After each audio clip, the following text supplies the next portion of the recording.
Hello all, my name is Mars, and welcome back to Strange Antiquities.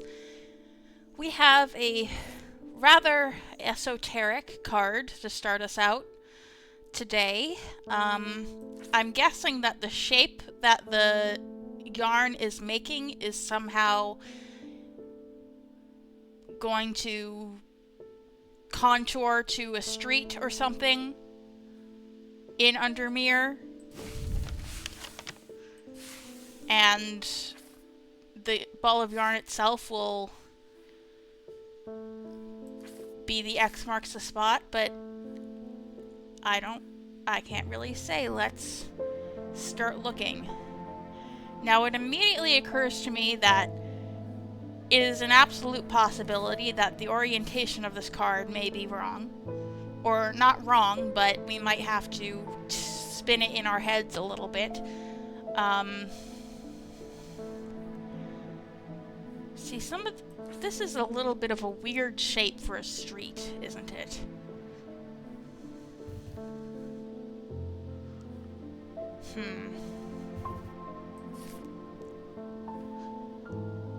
On immediate first glance, I'm not entirely sure that it's the Undermere map that we're supposed to be looking at, but I will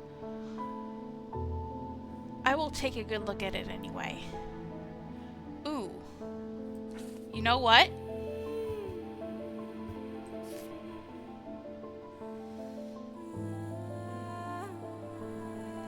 This kind of calls to mind this. Like this little part sticking out over here. And then this. And then over here by the bleak stones. The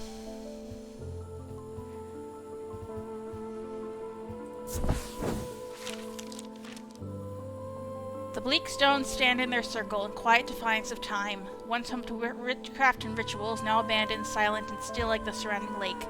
There's magic here, I can feel it, but nothing left for me to uncover. Okay. Alright, that wasn't it.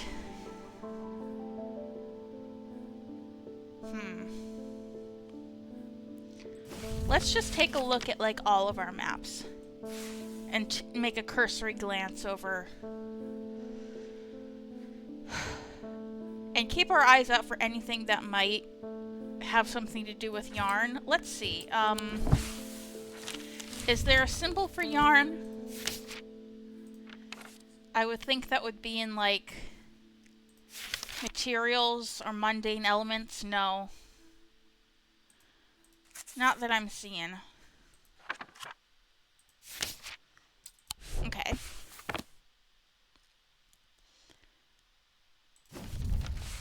And I kind of highly doubt that this has something to do with the crypts.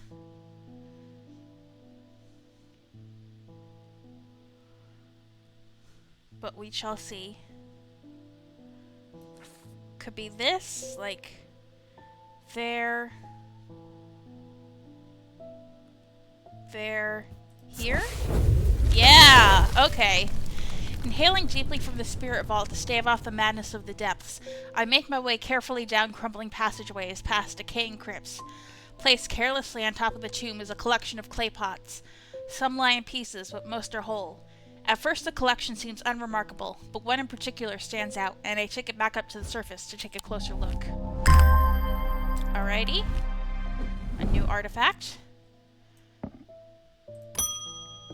And let's say hello to our first customer. Someone dear to me has fallen ill.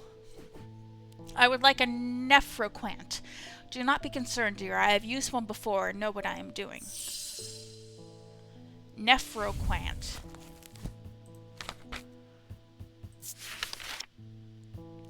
These were once worn by the necromancers of the Five Knolls, who used them in their rituals of resurrection.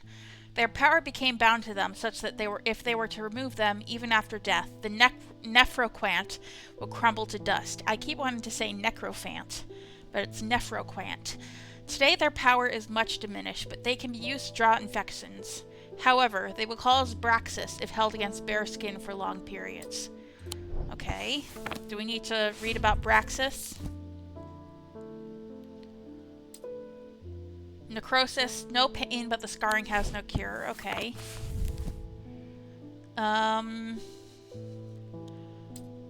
Resurrection. Let's see if there's a symbol for that. Maybe among Wicca. Rebirth. A spiral starting from the left and going clockwise.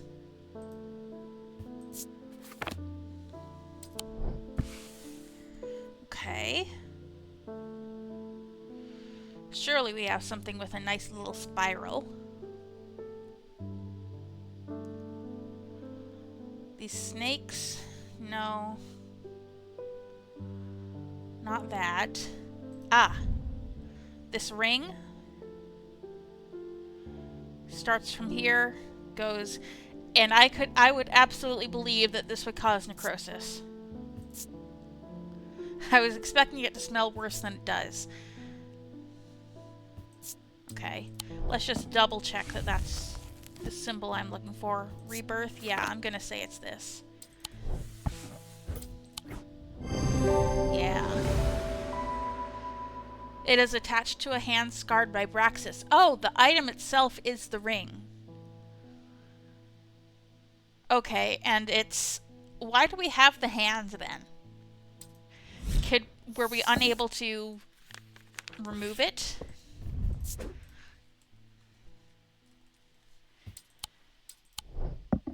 In that case, I don't know how helpful it's going to be to this lady. But all the power to ya.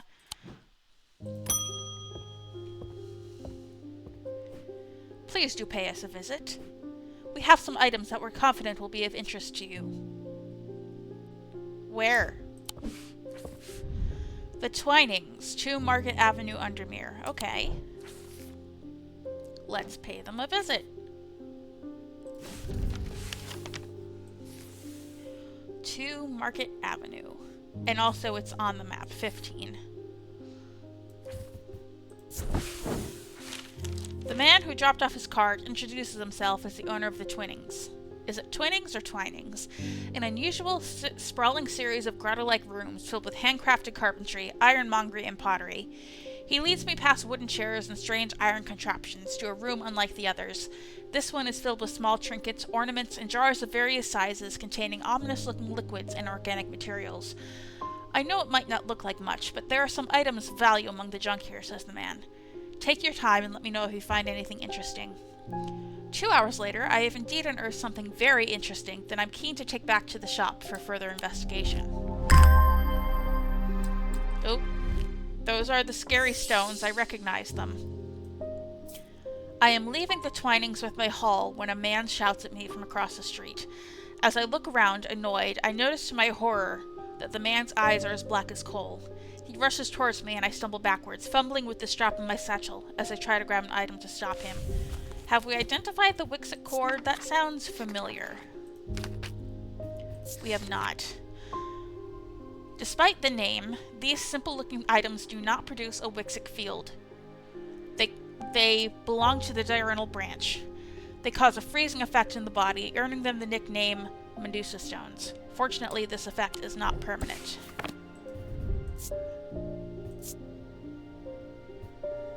Okay.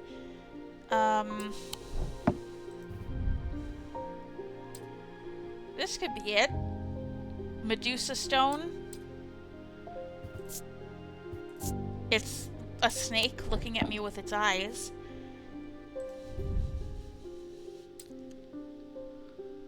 A Wixit cord. And we should be checking whatever we find for... It causes me to reflect on my own mortality. This could also be a Medusa Stone.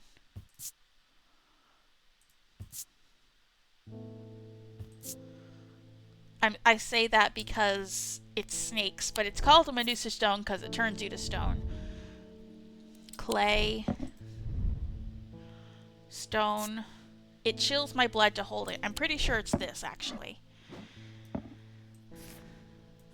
But let's check what field it is. And I need to identify that.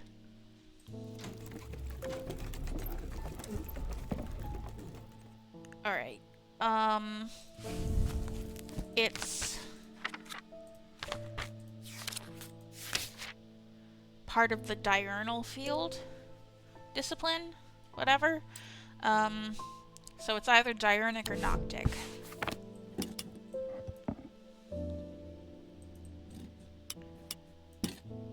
That's right. Yes. And let's see, noctic has it up top. So not that. If we swap them around though, diurnic has it. Okay. Okay.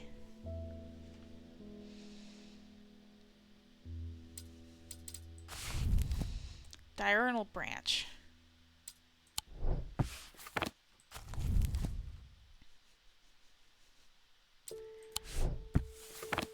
And it doesn't exactly match either of those.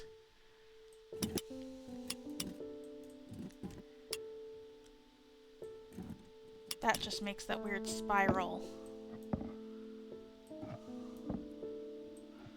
What is that then?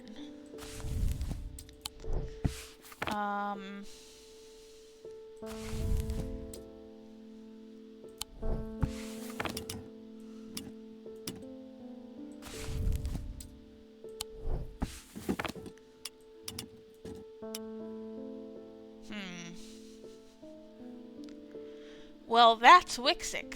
That's a Wixic field.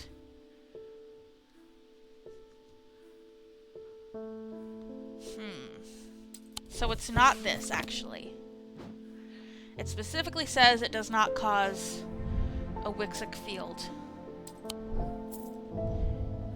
Even though it chills my blood to hold it. Gives me goosebumps. Nothing to remark. Nothing to remark. Okay. What are these symbols? Is that the symbol for, like, paralysis? No, not that. Paralysis? Could it be this? It could be this. It has a symbol for paralysis. It is quite simple looking. And this was the noctic field, I believe. There we go. Symbols of paralysis produces a noctic field. To my relief, the man goes rigid almost immediately and topples forward onto the cobblestones. I turn and run, wanting to put as much distance as possible between myself and that creature. When I finally come to my senses, I realize I should alert Dr. Robertson, but by the time I return to the Twinings, the man is nowhere to be seen. Alright. Where did it go? Where did the Wixic cord go? Also, I don't want a repeat of last time. Oh, it's down here.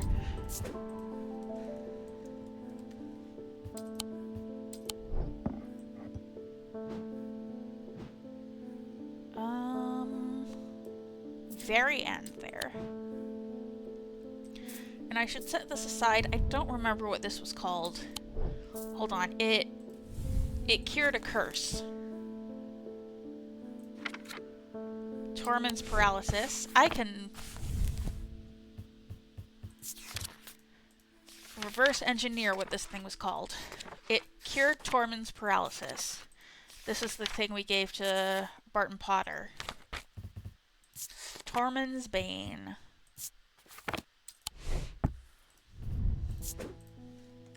Nope. Tormund's Bane.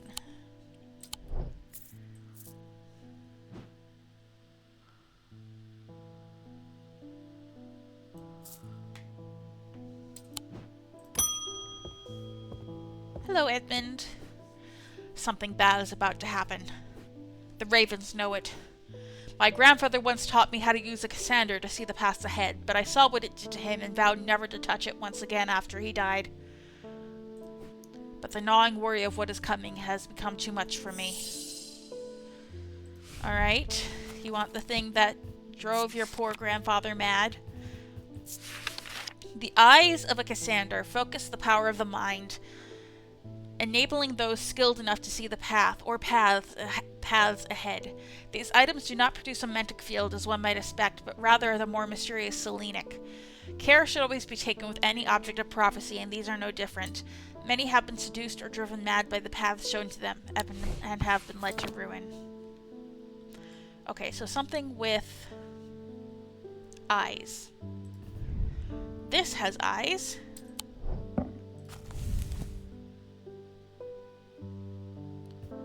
And it says eyes in quotation marks, so...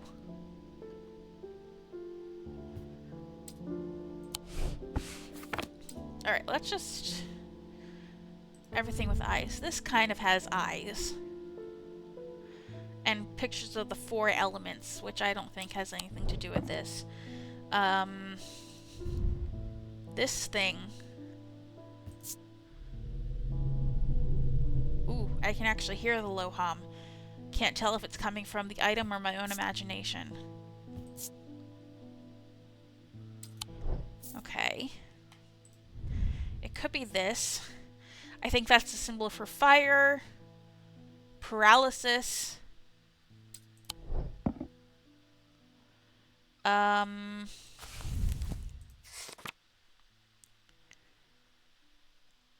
confusion. No, the symbol for confusion has 2 lines up top.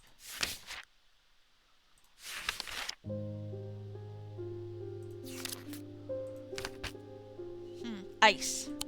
Fire, ice, and paralysis, so I'm guessing it's not this. Because that seems irrelevant. It could be this. Nope. I wanted to look at the description again. They focus the power of the mind.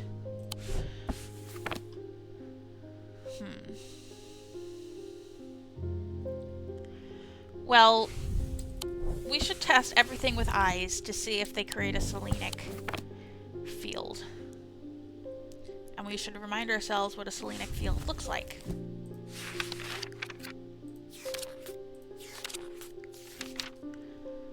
Selenic. It's a triangle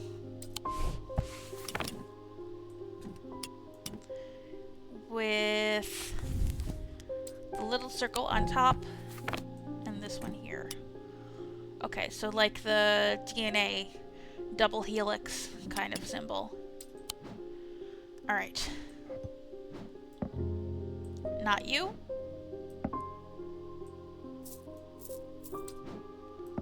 Not you.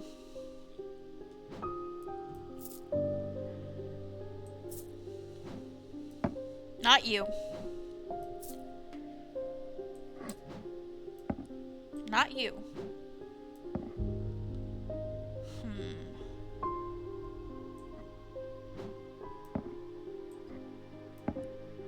You kinda do. But what do you have to do with prophecy? It kinda looks like that tree.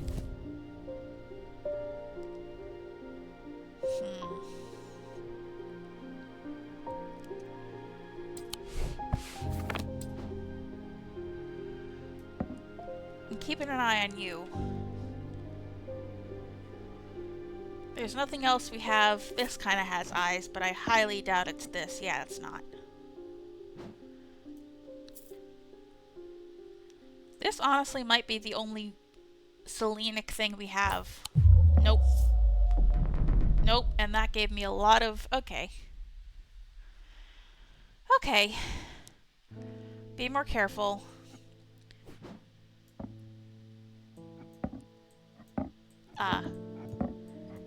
See, I knew this was the pit because it didn't produce a field. That's correct.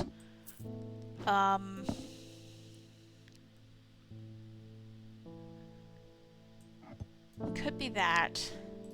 Let's see. This one has jade.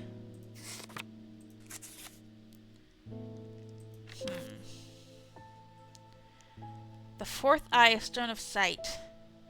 If we have something with malachite in it,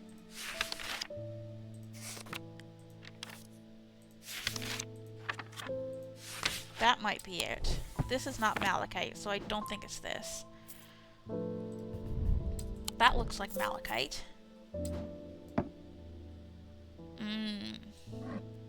I think it's this. Yeah. Malachite gemstone, stones of sight, or eyes. Okay. It produces a selenic field.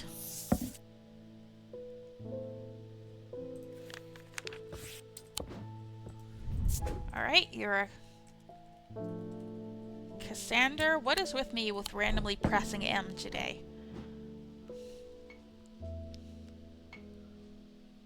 Alright, I'm gonna move some stuff up here.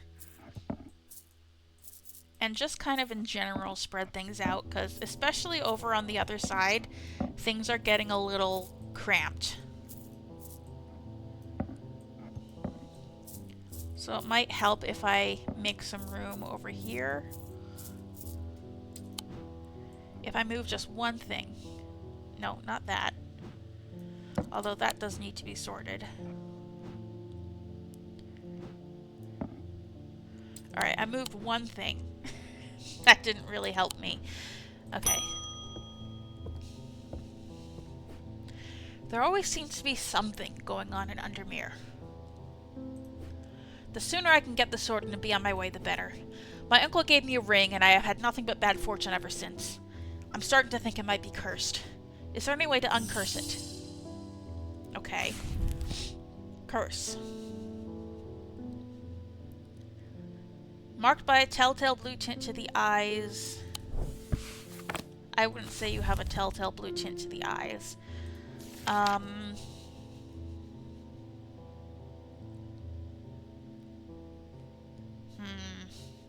None of these curses have anything to do with bad luck.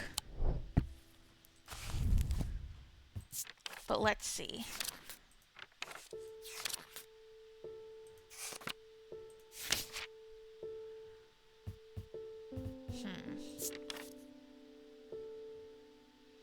Ah. A small topaz gemstone. Small tokens submerged in the liquid and left for a full cycle are cleansed of simple imbued curses or hexes. I knew that it sounded like we'd done something like this before, but I knew if we looked in there for curse, and it's something that we have used before, so there we go.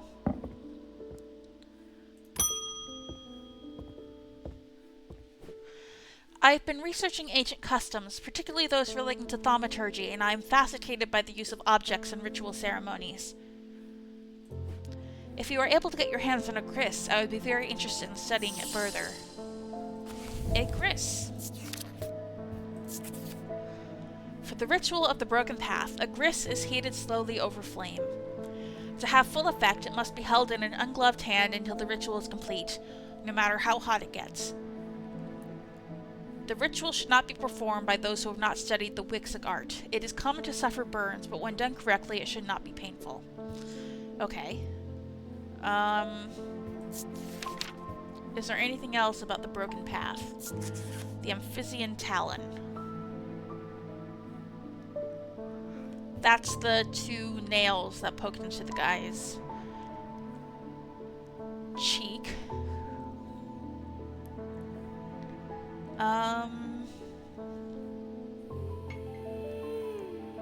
Communing with them via the broken path. Okay, I don't think this actually helps us. Unless the Amphibian Talon has some symbol on it that will help us. This snake. It might have something to do with the snake. We have a couple of things with snakes on them.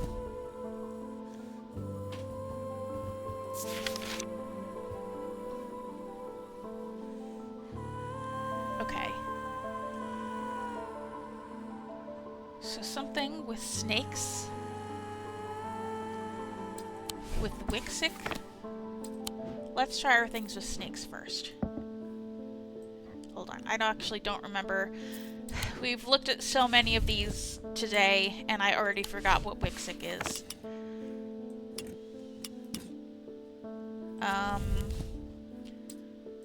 Big circle in the middle. Okay. That's the Wixic. So could it be this? No. And remind me, could it be this? No. Okay.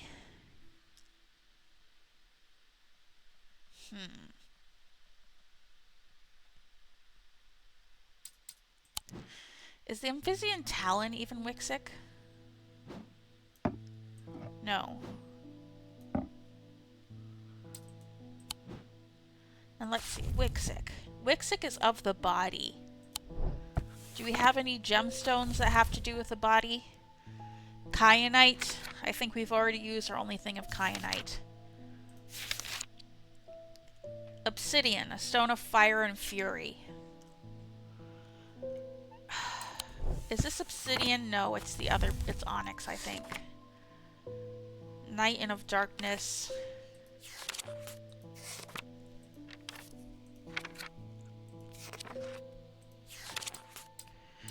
Okay, there are no gemstones that specifically talk about the body. I don't want to just guess because I've already made a bad guess today and it messed me up. Oh, is this kyanite?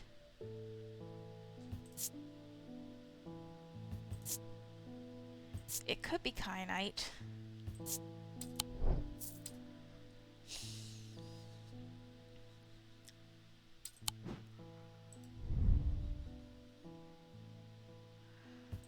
I'm still looking at this snake ring and feeling like it's important.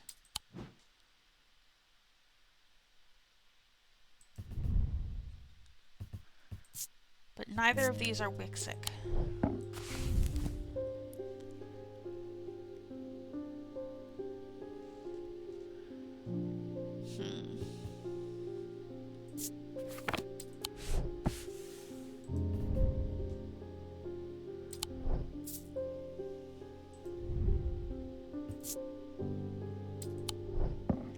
And it's something that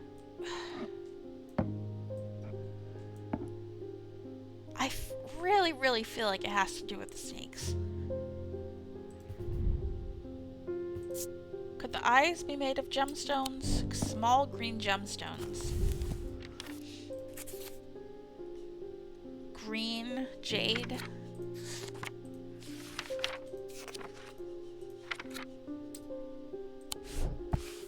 I can try it. Nope. Alright, one more mistake and I'm gonna have to do the minigame, so...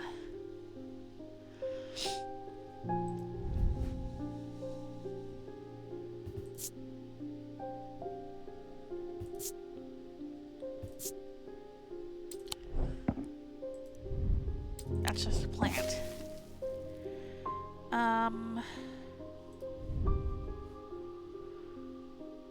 I really have no clue.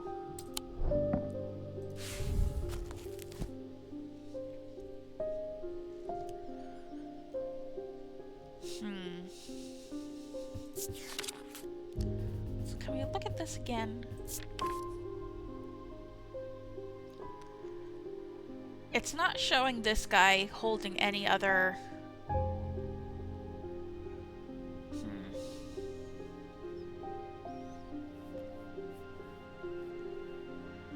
Nameless gods? No.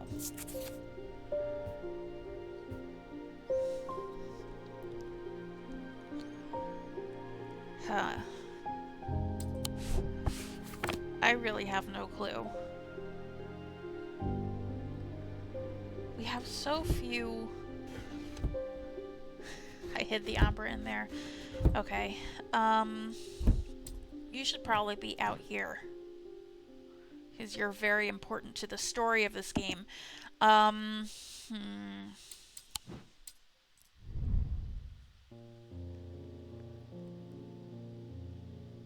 This has a symbol for fire on it.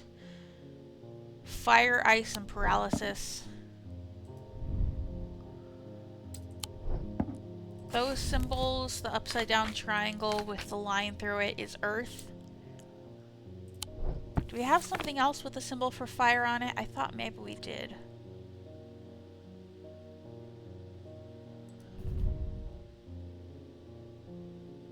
This has all 4 of the elements on it.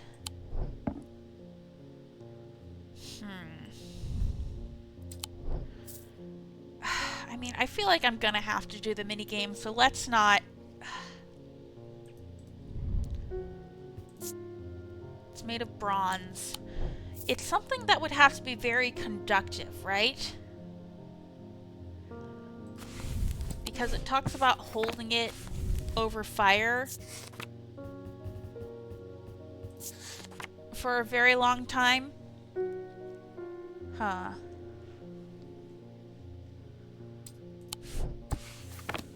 We should, again, be looking for something that is Wixic.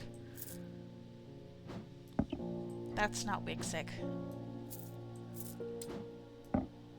No. That's Selenic, I believe.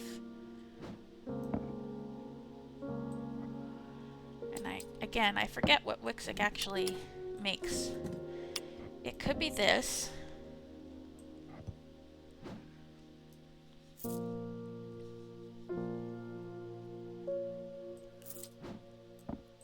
No. Could be that.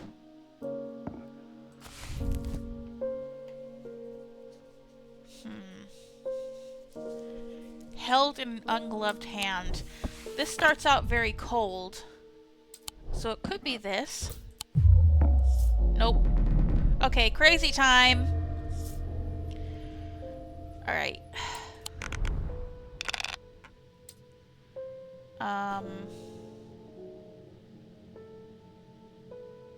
What am I supposed to do again?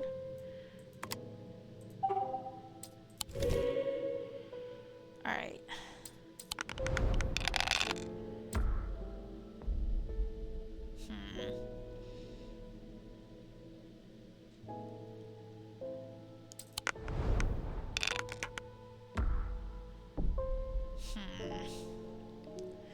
And every time I roll one of those, it messes me up.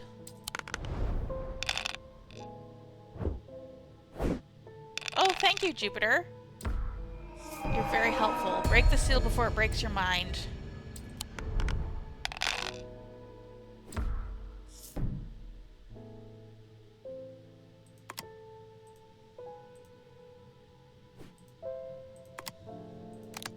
What? I'm very confused. The goal is to break the seal. Stars are wild, okay. Roll the dice as many times as you like.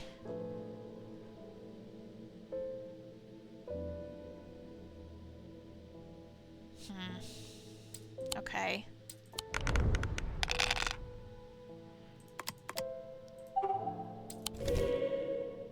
Okay. Thank you, Jupiter.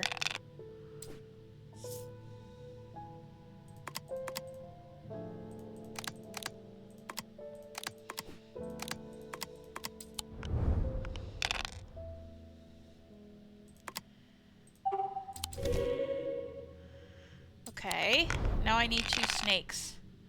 Yay!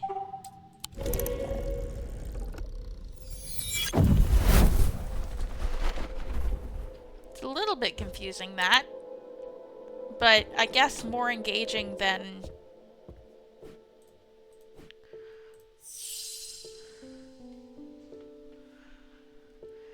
Huh.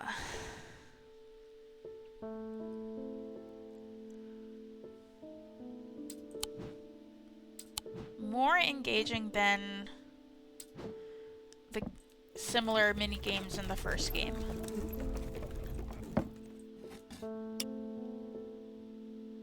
What is this?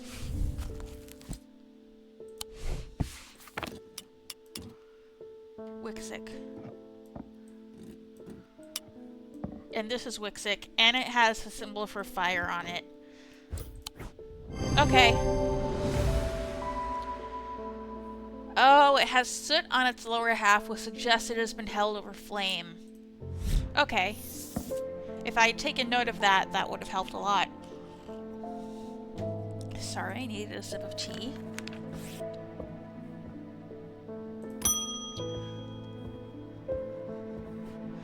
There has been a basilisk sighting in the hills across the river from Back Barrow.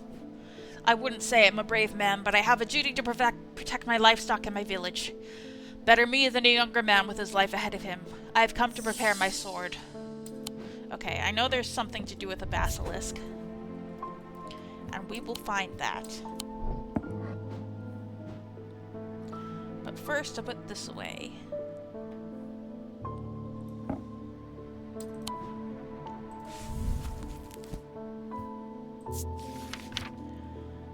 Basilisk. Cyrene Ward. Do not offer protection against the deadly basilisk itself, and the folium. A blade is drawn across the face of a folium 6 times during the ritual of the Hand of Prior. Dreher huntsmen and those wanting to prove themselves perform this ritual before seeking out the basilisk, as a folium blade is the only known way to pierce its thick armor. Drawn across a folium 6 times.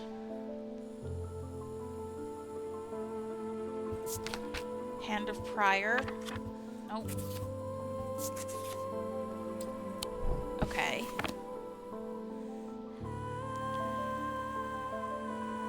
Now this could be something to do with snakes. Hold on, let's look at a picture of a basilisk.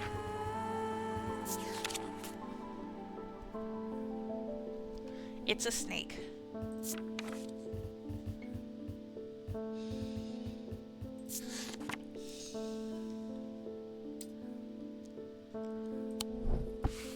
Okay.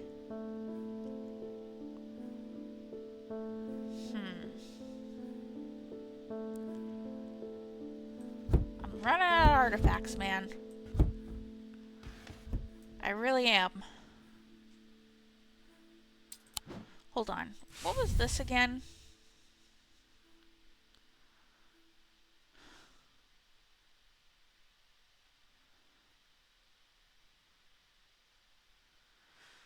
This is something that...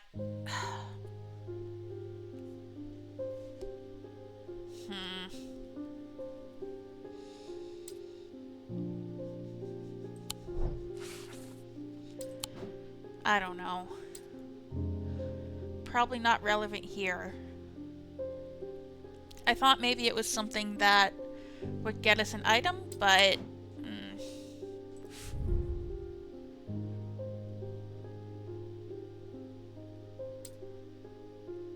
I don't know. We'll figure it out at some point. Do we have any stone circles we can go see? I know there was the one that we went to by accident earlier, the bleak stones. And I don't think there are any others within Undermere. Unless it's the eye. Surprising number of stone circles, these. Okay. It's a strange arrangement of rocks, resembling the Stonehenge site, but on a smaller scale. Arranged with purpose, though what that purpose was remains a mystery. The locals call it the Eye. There's nothing else to see here. Okay, I was just kind of curious about that.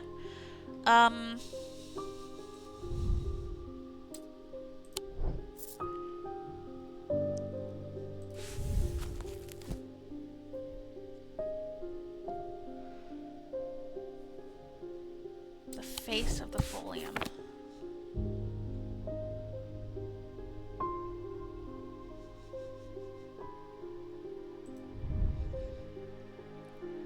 Wood painted green.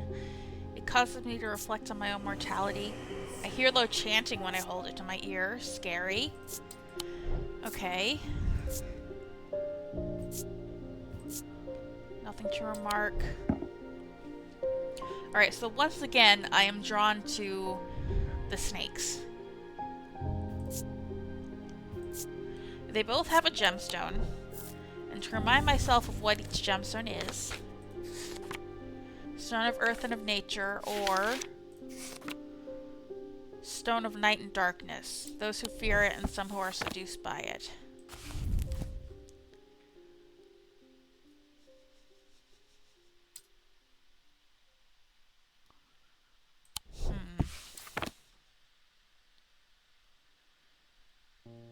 it talks about the face of the folium.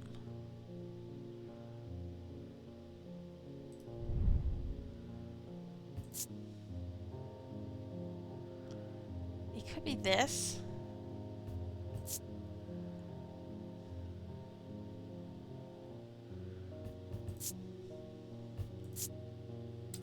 Nothing to remark.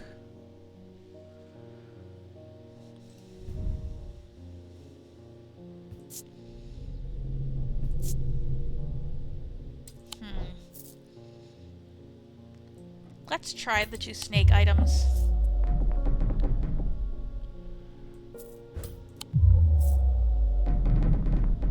Okay. Now we gotta be careful. Or else we're gonna have to play the dice game again. Okay.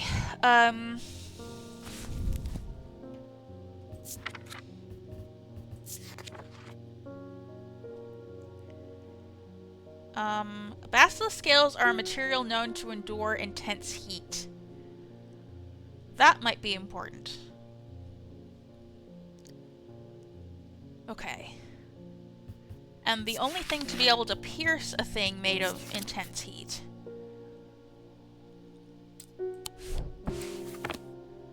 Might be something cold.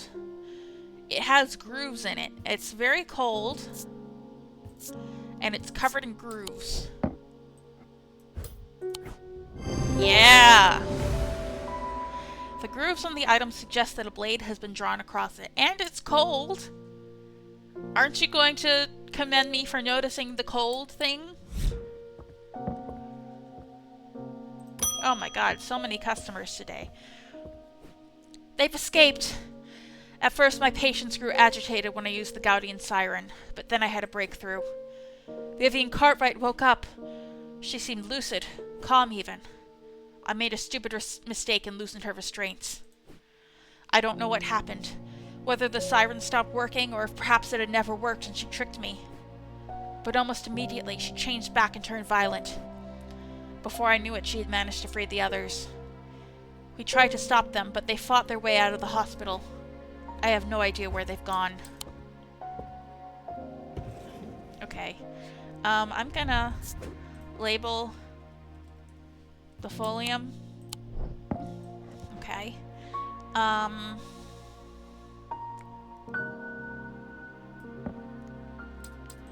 we're gonna end day. Almost imperceptibly, the casket began to absorb the crepuscular power that had leached into the stone and the earth of its lightless tomb. Alright. This might be the finale, I'm realizing. I thought that these were at the start of the day, but I noticed that it said end of day 14. And we're on day 14, so I guess there are only... I was wrong about the number of days. Okay.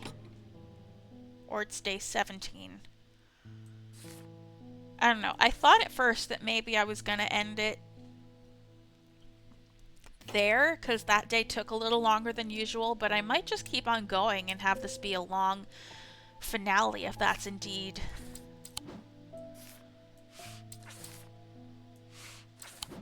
what this is. Okay.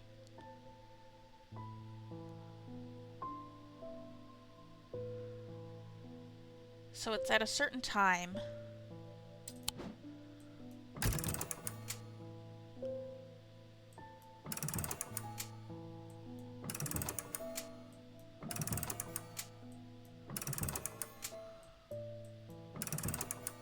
I think it's that. Yes. So... okay, the moon is half full. Does this have to do with the castle, maybe? A symbol here? Okay.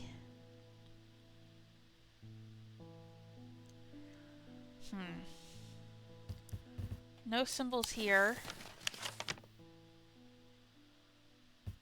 Okay, there are a lot of these with moon symbols on them, so we're looking for one with a half moon. Is it half on the correct side? Yes.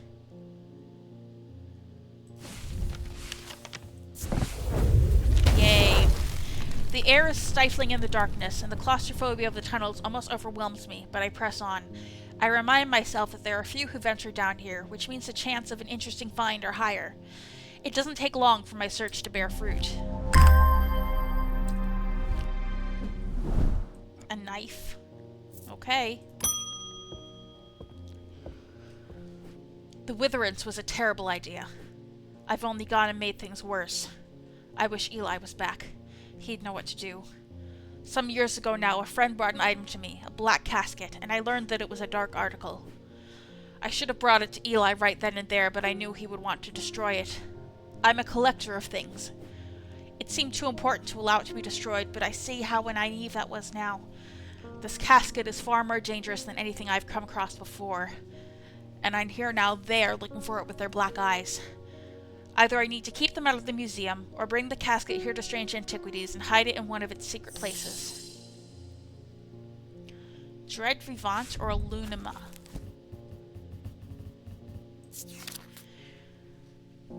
The Dread Vivant is the only way to handle some of the more dangerous artifacts.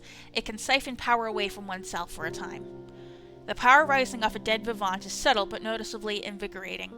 These objects represent the balance of life and death, of good and evil, of hope and despair. Or a Lunima. A Lunima, also called a moon pool or heart of tranquility, harnesses the power of the elements to create an aura of unease. They can be used to keep people away from places they are not welcome. There is a superstition among thaumaturgists that says that a lunima should not be used when the moon is full. It's not known where this idea came from. Okay. So of the two, I think that he's talking about bringing... The Dread Vivant would correspond to bringing the casket here. To the shop. So I think that I prefer that idea to just trying to keep the weirdos out.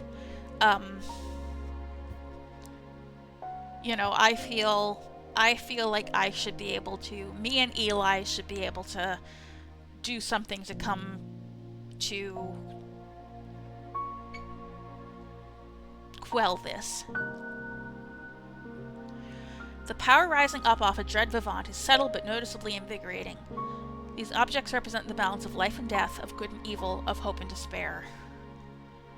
Okay, so that immediately makes me think of this thing. Can't quite put my finger on it, though. Let's take a look at this. This blade.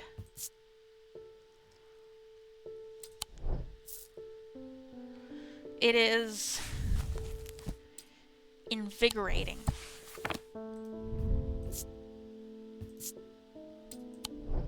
Okay. Causes me to reflect on my own mortality. Nothing to remark.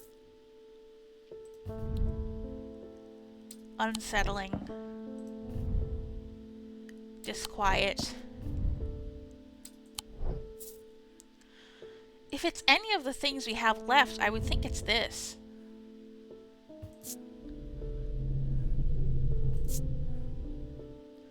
Energetic?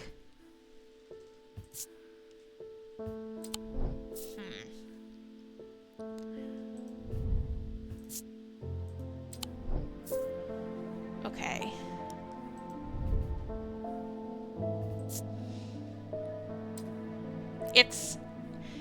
It's a skull on a flower. That represents the contrast between life and death, doesn't it? It has two little buttons up here. I kind of think it's this. Let's see if we can figure out what the Lunima is. Just in case we're wrong about that. Harnesses the power of the elements to create an aura of unease. Well, that's definitely this. I think I'm gonna try this, though. I think this is the Dread Vivant. Dread Vivant. The concept of balance is reflected in the design, the skull and the flower. Death and life. Closer inspection reveals the power the item exudes. Alright, bring it here. That's also the item that's in all of the marketing, the Dread Vivant, so it feels like it's the right choice, doesn't it? And let's label this Lunima. Oh boy. There's an uneasy quiet in town today. There aren't many people out and about. I'm heading straight home as soon as I'm done with my deliveries.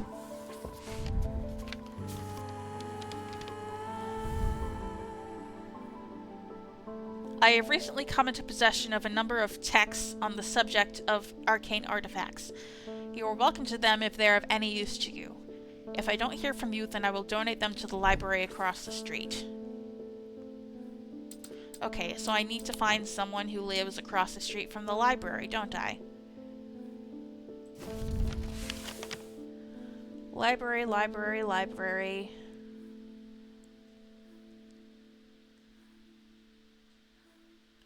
Wadsworth Library is 26, so we're talking to someone who is across the street from the library. Several of the scrolls look promising, but they are written in Draidic script and my understanding is too rudimentary to make use of them. If Verona was around, I'm sure she could translate them, but she isn't and I can't. This might be the Babelia.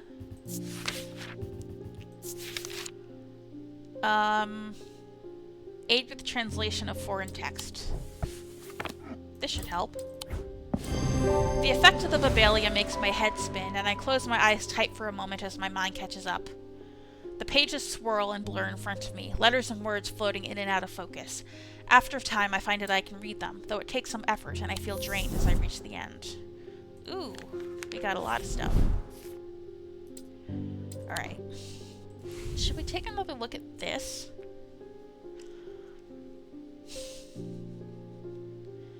And try and, like, set these things aside? A charm of green growth.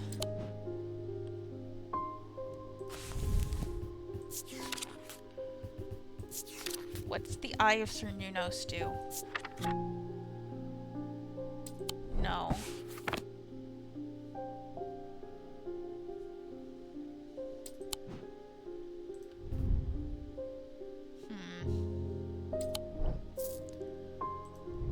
This is a spirit eye. I'm looking for things with jade in them. Veiled Fen.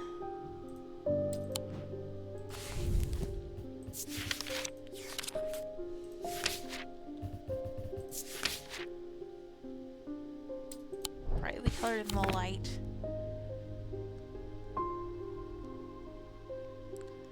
I know we found something that made things grow.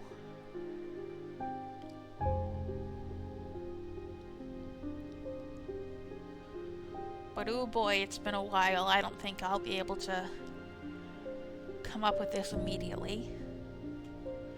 Unless I just kind of leaf through the book.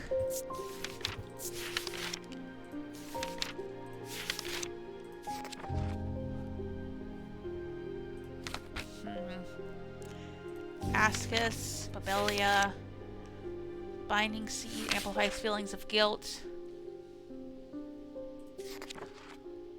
I know we found something that helped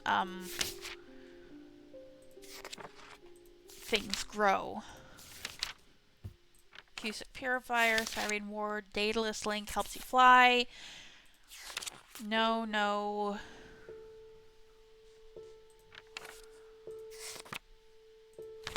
No, not that. Not Fortunance. Not the Gaudian Siren. Not the Gris. Not the Guise of Lillian.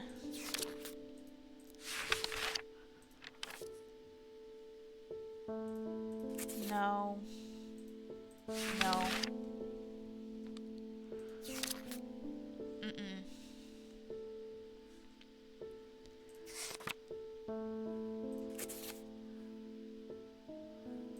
Reverse the signs of aging, no.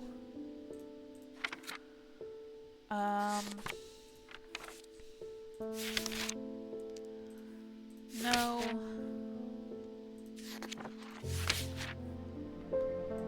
Not the pit, not the resonance compass. No. I don't know if I have this.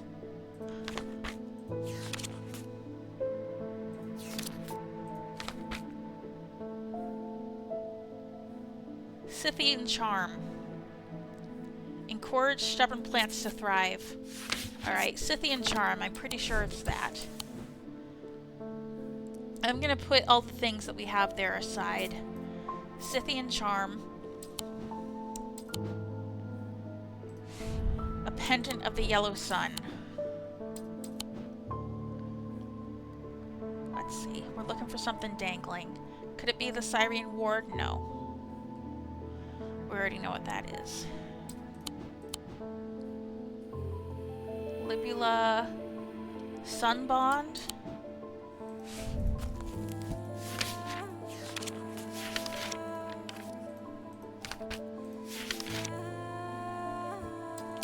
Carry the light and warmth of the sun.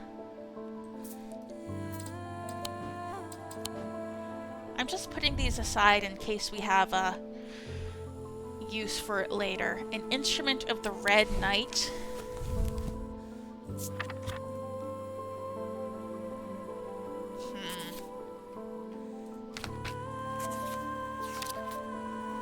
What is the Red Knight?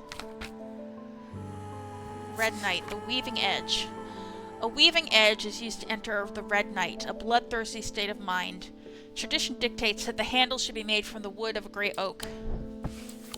It could very well be this. Wood, oak if I'm not mistaken. I'm going to call this the Weaving Edge.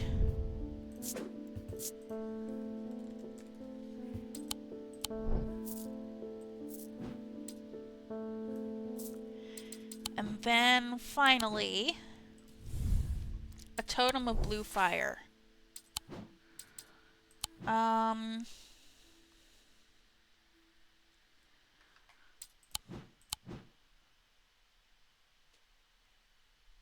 The Ascus? No.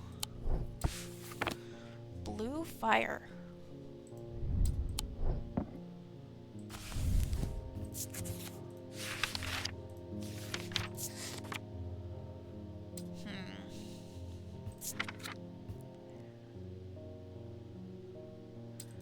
A totem of blue fire. What could that possibly be?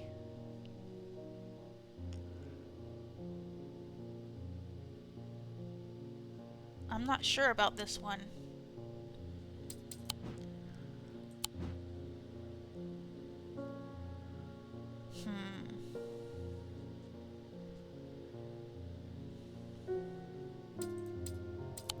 Is blue fire the name of one of the curses? No.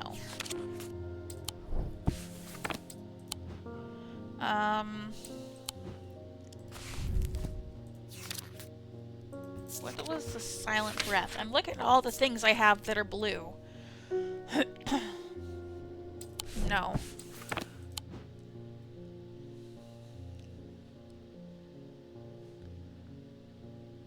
A totem.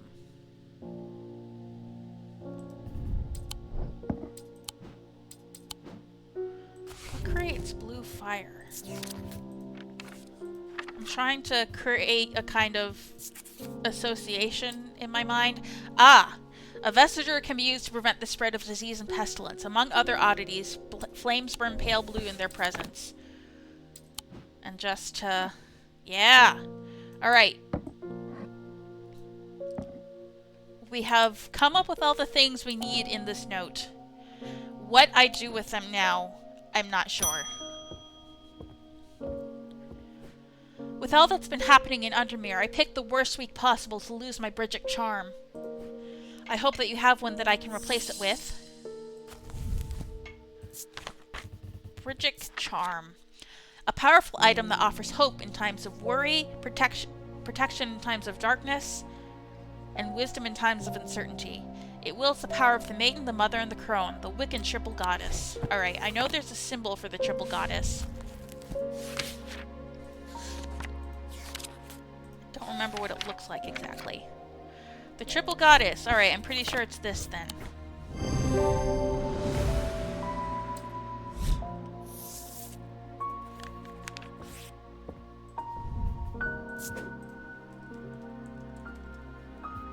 Was it the Bridget Charm? Yes. And that goes here.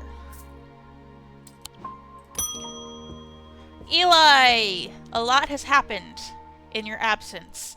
I'm sorry, I did not intend to be away for so long.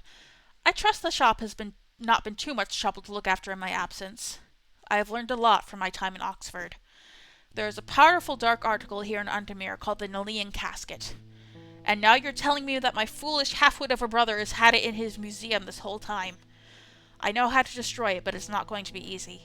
Whatever happens, it must not be opened. We will need to create a pillar of Calaris. From what I gather, such a feat has not been attempted in over 500 years. I just hope there's enough time to prepare. I'm afraid I can't stay, but I'll be back as soon as I can. A pillar of Calaris is a powerful blast of energy that can consume the darkness. In my opinion, it is the safest way to destroy powerful dark articles. It can only be produced at a place of significant thaumic convergence. Strength and weakness, light and darkness. Align the opposing powers at opposing compass points. With Korchin's light, the strong will be made weak and the dark will be made light. Okay. So I should probably set some stuff aside for that too. We don't have anything for Korchin's light. Unless that's in the index. Ossic ring. These somewhat macabre objects were originally made as office to the goddess Korchin, but the practice fell out of favor as belief waned. They are hard to come across now, but they are occasionally sought out for their ability to keep vermin at bay. Okay, so I kind of doubt that the Ossic ring is really going to help. Because it's kind of a weak... It's kind of weak. I don't think we need to worry about this right this second, though. So let's move on.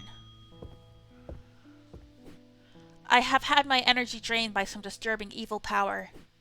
For days now I have felt tired and frail, and then today I found something that horrified me.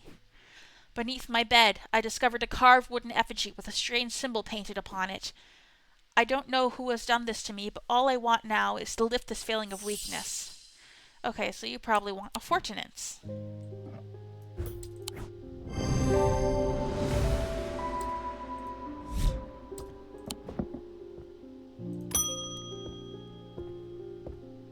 Hi, I would like a blood beck. The nameless ones are restless. I am ready to hear their voices. You're part of that cult. That gave me so much trouble earlier. You have the 2 marks under your eye. It was once thought that these objects could be used to commune with the dead, but it is now widely believed that such a thing is not possible.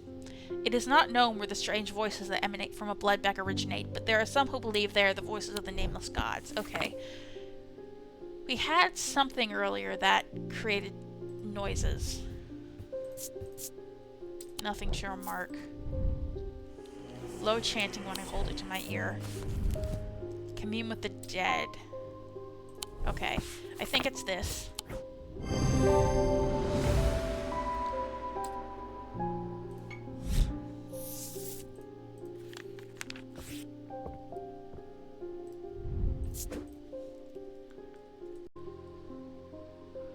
I stopped recording for a moment. Sorry about that. I'm probably gonna have to edit this down anyway. So it's all good.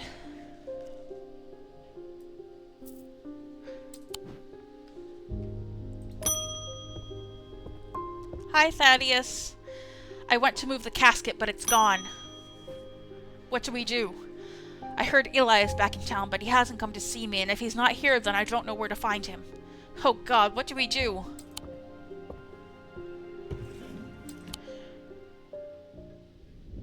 It festered and pulsated until it could no longer be contained.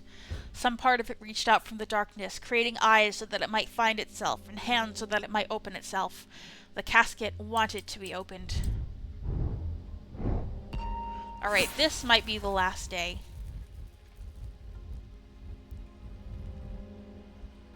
And I'm probably going to have to split this into 2 episodes at some point. I lie below the books and scrolls on the esoteric and arcane. Could that be at the library? What is this?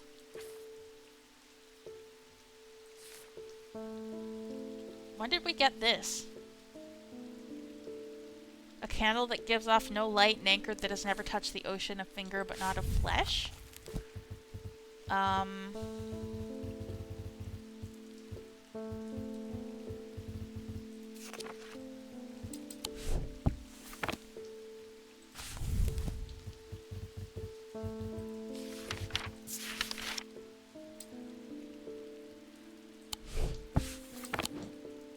Hold on.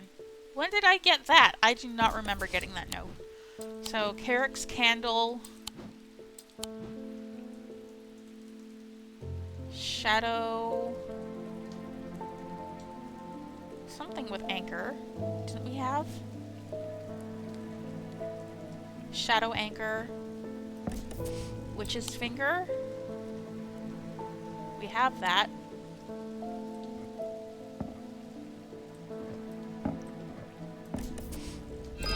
Okay.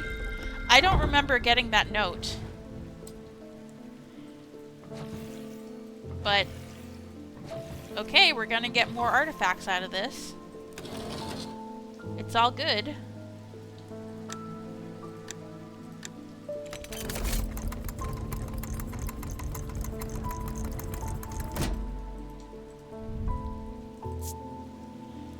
A complex feeling comes over me. It is both horrifying and yet compelling. Oh God, is this the casket?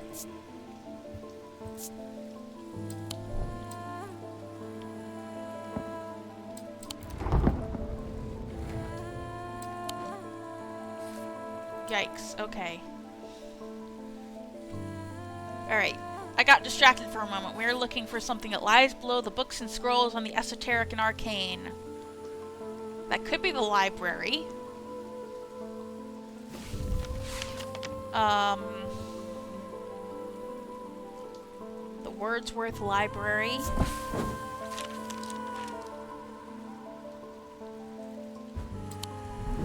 Okay, not there.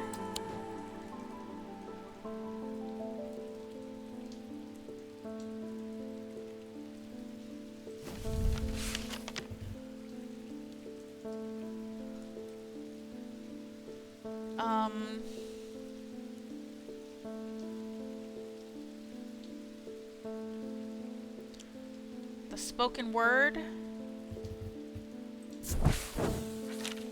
It's a theater. Okay. The esoteric and arcane. I feel like I don't want to go to the museum right now. But that could be it. It could be the castle library. Entering the library, I am drawn to a dark alcove round to the right, bearing the title Esoterica and Arcana. I'm sure there is much to learn here, but sadly a cursory glance is all I have time for today. Piled up on the reading desk, I find books in ornithology, alongside bestiaries of the old world. You can learn a lot about a person from the books that they read. Okay. So it's definitely there in the castle. Nope, in the castle. Alright.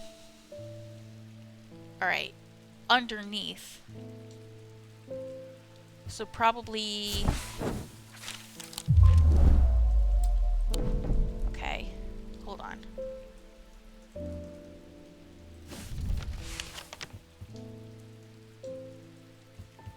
maybe here? Hold on. Let me go back to the library and see exactly where that shelf is.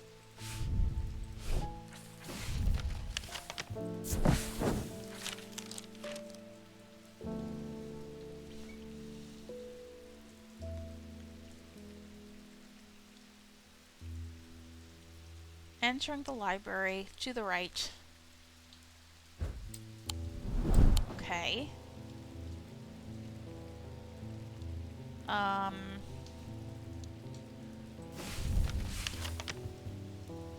So it would have to be... Okay, I think that's the same place I went to before. Maybe here? Yay, there we go. And that was the last one! I got an achievement for solving all the clue cards. As I open the door, I am hit by the musty smell of damp. This room hasn't been entered for some time. The corner of the room is piled high with scrolls of parchment and old books, but underneath the debris I find something of interest. Okay. Alright, what do you have for me, Eli? The museum was ransacked last night. I've been looking for my brother, but he's nowhere to be found. The good news is they didn't find what they were looking for. I moved the casket myself and hid it here in one of Strange Antiquities' vaults. It's safe now, but we can't leave it here for long. I have more to prepare, but I've left instructions on how to access the vault in the desk drawer. Already took care of it, Eli.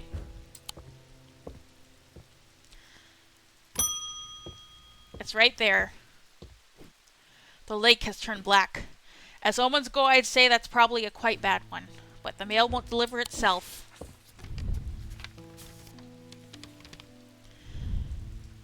I found this note in an old writing desk up at Gleaston Castle. I expect it will mean more to you. Fear in autumn, rising in winter. It feels all too prescient as we hurtle towards winter and a terrible, unknowable fate. Alright, what's the symbol for fear?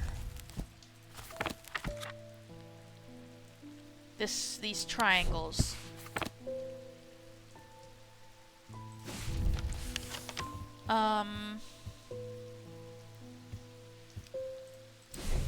Fear in autumn.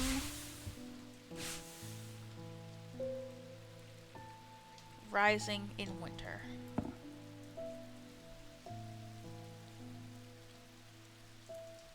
That seems wrong. Oh. Haha. I searched the room at the foot of the western tower quite thoroughly before finding a stash of papers. To my dismay, they are largely the scrawlings of a madman, but amongst the nonsense there is some valuable information.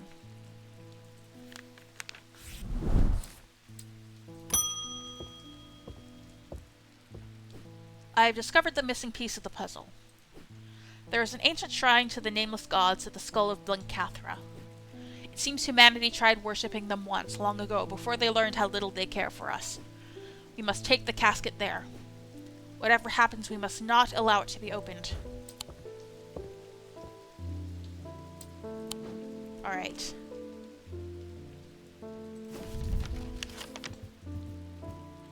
Where did he say? Hold on, I need to look at that again. Luckily, important characters have...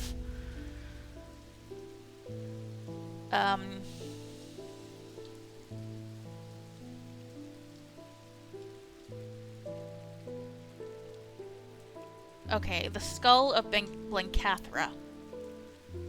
That could be the scary place in the catacombs. I meet with Barton Potter at the entrance to the catacombs. Ready? You have the casket. I feel I've missed something.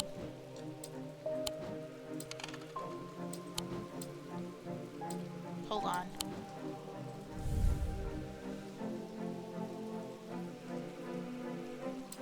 Can I do this first?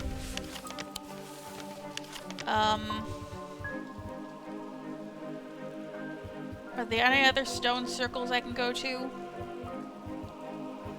Where I can maybe perform this ritual?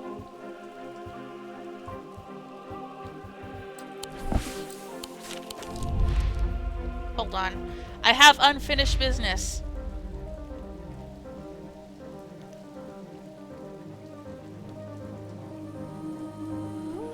perform the sacrament and have faith in Holgar.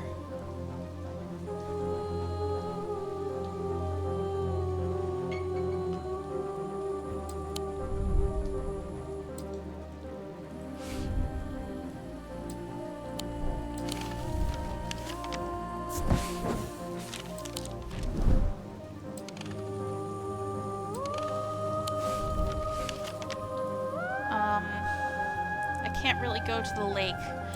Okay, hopefully I can perform this sacrament here. I show him the small black chest, and his hand moves up to rub the side of his eye absentmindedly. Smaller than I remember, confirming that he is in fact the guy from the story. We begin our descent into the depths, down twisting tunnels and past silent tombs. It is hard going, and we pass the time deep in thought, only speaking when we need to consult the map. Finally, we come to a large cavern. Illuminated by our flickering torches is the giant skull of some long-dead beast, huge and terrifying and ominous. The skull of Blencathra. It is too big to have found its way through the tight tunnel, so it is not clear how it got here, but we don't have time to ponder that now.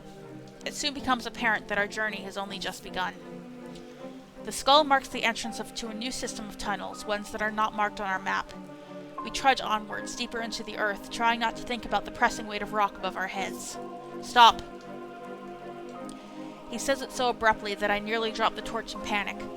Then I see it, a terrifying chasm in the path ahead. By some trick of the shadows and with my mind elsewhere, I had come close to stepping out into nothing. This is going to be tricky.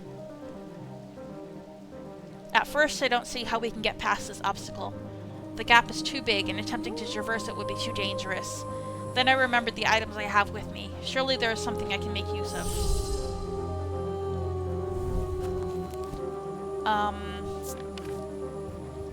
The Daedalus link? Maybe?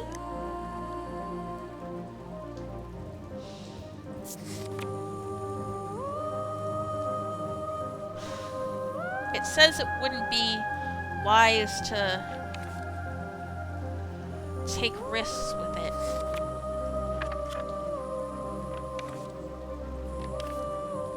But it seems like my only option. Okay. Daedalus link? I activate the levitation field around us and feel an unsettling sensation as my feet leave the ground. We float slowly across the chasm and my heart beats faster in my chest. It is tempting to race across to the other side and feel solid rock beneath our feet again, but the Daedalus link requires a delicate balancing act and must be used slowly and carefully. We reach the other side with great relief and continue on our way down the narrow corridor. I'm the first one to spot the next obstacle. As we approach a bend in the tunnel, I see a flickering orange light sending shadows dancing across the wall. Peering around the corner, I am confronted by a bright light that my eyes struggle to adjust to. A wall of intense flame fills the passage from floor to ceiling. An impossible bright yellow-orange fire swirling and billowing and roaring in a place where it should not be. I watch mesmerized for a moment, trying to work out where the fire is coming from, before being forced to retreat from the heat. What is it? I explain our hopeless predicament, and as I do, I realize that perhaps it is not so hopeless after all. Perhaps there is a way through. I think that's this, the Cyrene Ward. Safely on the other side of the fire-filled tunnel, the passageway begins to widen and soon it opens out into a vast cavern. Ancient stalagmites reach up towards delicate stalactites that spear down from the ceiling far above. It is strangely warm, perhaps heated by the same unnatural fire that we have just come through. In its center sits a dark pool. Its black depths are featureless, the flickering torchlight offering no reflection upon its surface. Blencathra's basin. What do we do now? I'm stunned. I thought he knew what he was doing.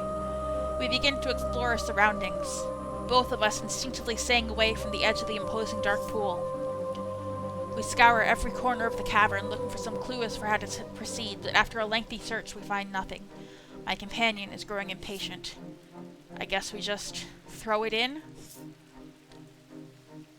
I'm not so sure about this plan, but before I can react, Barton has grabbed the casket and taken it up to the edge of the water. He pauses, contemplating, when suddenly a shuddering vibration rocks the cavern and knocks us both off our feet. The The surface of the pool swirls and churns as three terrifying appendages burst out from its depths. They are long and black and spiny, and they stab and scrabble at the rock floor around the relic hunter. Ah! Barton is stabbed through the abdomen, and a second appendage pierces his chest, killing him instantly. Oh no. We did all that work to save you. It all happened so quickly. Before I know it, the spiny appendages have retreated below the surface of the pool once more, carrying Barton's body and the Nalean casket with them, and the black waters return to stillness. I shiver, despite the warmth of the cavern, and turn and run without looking back. Follow the Relic Hunter's path is the achievement I just got. So I'm guessing that there are different endings based on what actions you take. So, Barton came, and I immediately listened to what he said. Right? Aubrey, the blood witch or whatever she was, she gave me that list of items for a ritual, a sacrament, and if I had figured out what I was supposed to do with that, I mean, I figured out all the items, but I couldn't figure out where I was supposed to use them. It said a stone circle, but I checked every stone circle on the map, and I was getting nothing. But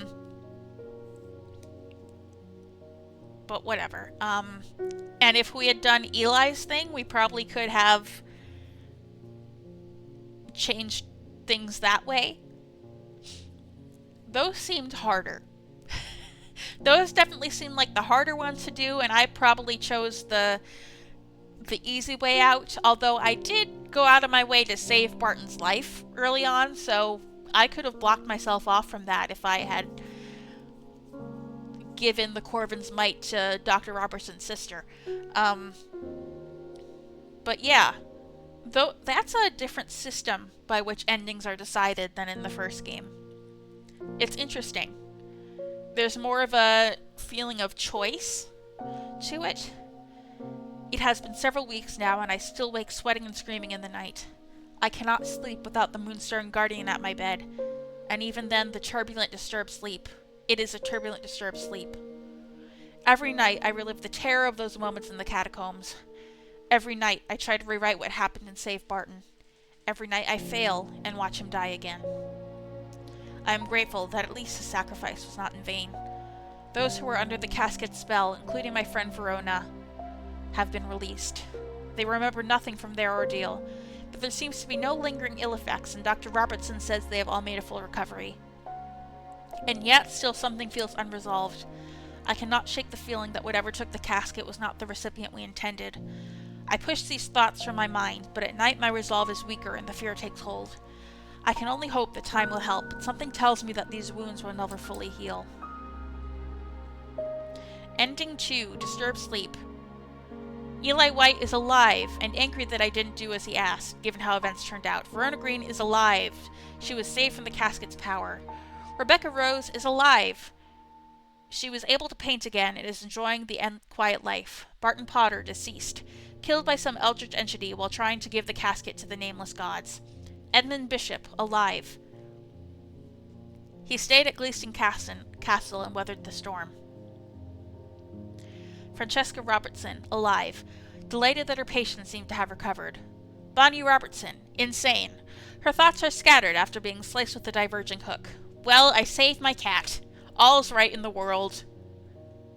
Barton died eventually, but he died saving the town, so I think you being a little bit insane is an okay price to pay.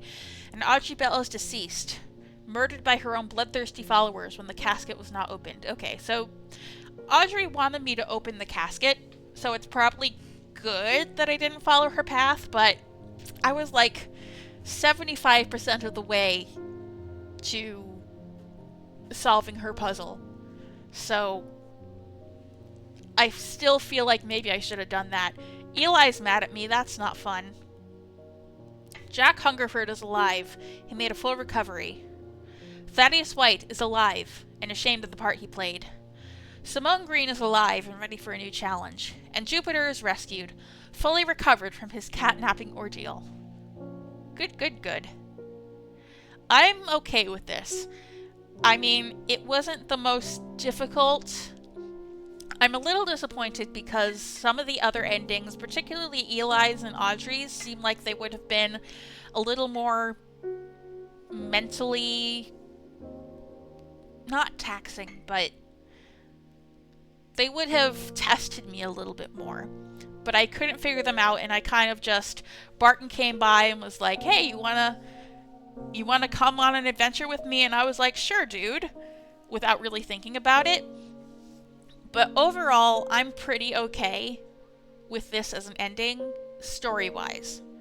I mean, it's sad that Barton is dead, but it feels like, because he was obviously the treasure hunter, the thief, who was in the story that we were being told, it feels very narratively satisfying for him to be the ending we got and the person who died in the end. But yeah, I'm pretty satisfied with that ending narratively, not so much mechanically. Although there were a few good tests of memory in the end. As we tried to get through the catacombs, that was nice. Alright. And that's the end of Strange Antiquities. That was very, very good. I'm not surprised. Do I think it was better or worse than the first game? I'd say better.